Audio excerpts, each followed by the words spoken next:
Hi dears, welcome to Nishita's cuisine. ഇന്ന് ഉണ്ടാക്കിയിട്ടുള്ളത് അവൽ കൊണ്ട് എളുപ്പത്തിൽ ഉണ്ടാക്കാൻ പറ്റുന്ന ഒരു ബ്രേക്ക്ഫാസ്റ്റ് ആണ്, അവൽ കൊഴുക്കട്ട. അപ്പൊ ഇതെങ്ങനെ ഉണ്ടാക്കുന്ന നോക്കാം. ഞാനിവിടെ ഒരു ബൗളിലേക്ക് 1.5 കപ്പ് അവൽ എടുത്തിട്ടുണ്ട്. ഇതിലേക്ക് നല്ലോണം മുങ്ങിക്കിടക്കുന്ന ഭാഗത്തിന് വെള്ളം ഒഴിച്ച് അരമണിക്കൂർ കുതിർത്ത് വെക്കാം.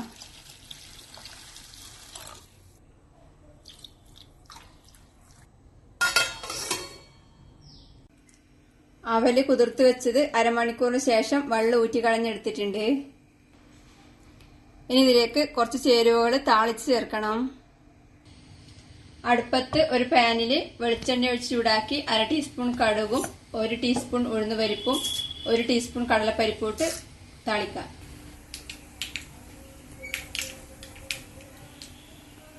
കടുക് പൊട്ടിക്കഴിയുമ്പോൾ ഇതിലേക്ക് 1 ടീസ്പൂൺ ഇഞ്ചി ചെറുതായി മുറിച്ചതും 2 പച്ചമുളക് മുറിച്ചതും കുറച്ച് കറിവേപ്പിലയും ഇട്ട് താളിക്കാം.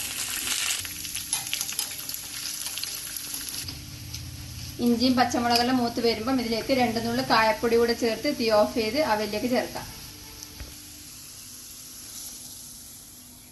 ഇനി ഇതിലേക്ക് ആവശ്യത്തിന് ഉപ്പ് ചേർക്കാം. കുറച്ച് ഫ്രഷ് തേങ്ങ ചിരകിയത് ചേർക്കാം. തേങ്ങ ചിരകിയത് കുറച്ച് അധികം ഉണ്ടെങ്കിൽ അധികം ചേർക്കാം. ഇതിന് കൈ കൊണ്ട് നല്ലോണം കുഴച്ചെടുക്കാം. ഇപ്പോൾ ഇത് നല്ലോണം കുഴച്ചെടുത്തിട്ടുണ്ട്. ഇനി ഇത് ഉരുളകളാക്കി ആവിയിൽ വേവിച്ചെടുക്കണം.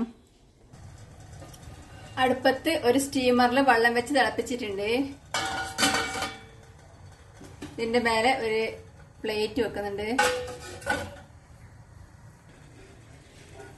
ഇതിൽ നിന്ന് കുറച്ചെടുത്ത് ഉരുളയാക്കി റൗണ്ട് ഷേപ്പിലാക്കുന്നെങ്കിൽ അങ്ങനെ ആക്കാം. കുറച്ച് നീളത്തിലാണ് ഇത് സാധാരണ ആക്കല്.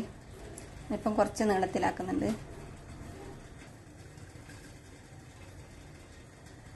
ആവിയിൽ വെച്ച് കൊടുക്കാം.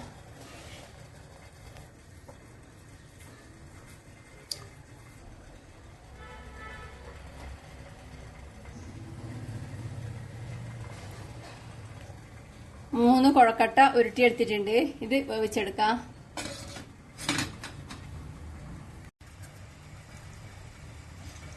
ഇപ്പൊ അവൽ കൊഴുക്കട്ട പാകത്തിന് വന്നിട്ടുണ്ട്. അധിക സമയം വെക്കണ്ട, ഏകദേശം ഒരു 5 മിനിറ്റ് വെച്ചാൽ മതിയാവും.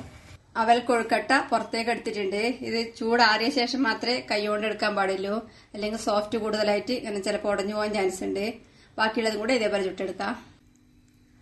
അവൽ കൊഴുക്കട്ട റെഡിയാണ്. ഉണ്ടാക്കാൻ എളുപ്പമാണ്, നല്ല ടേസ്റ്റിയാണ്. ഉണ്ടാക്കി നോക്കുക. അഭിപ്രായങ്ങളും നിർദ്ദേശങ്ങളും അറിയിക്കുക. സബ്സ്ക്രൈബ് ചെയ്യുക, സപ്പോർട്ട് ചെയ്യുക. Thank you.